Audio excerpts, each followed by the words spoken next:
Welcome to Tenor Tech, where I solve the problems you didn't even know you had. In this video, I will show how to make Eggs Benedict sauce.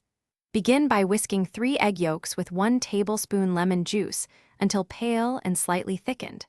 Set a heat-proof bowl over simmering water, ensuring the bowl does not touch the water.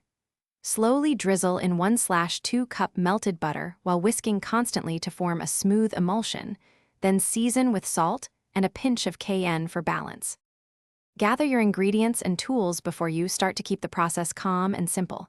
You need 3 egg yolks, 1/2 cup melted unsalted butter, 1 tablespoon lemon juice, salt, and a pinch of cayenne.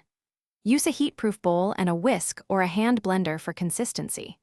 Pre-measure everything so you can whisk steadily without rushing, which helps keep the sauce silky and lump-free. Focus on steady whisking and gentle heat to create a stable Hollandaise. Keep the bowl over but not touching simmering water and whisk constantly as you add melted butter in a thin stream.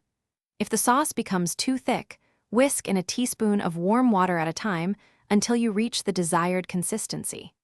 Taste and adjust seasoning, then keep warm but off direct heat until serving to prevent separation. Thanks for watching. Subscribe to keep your life in tune.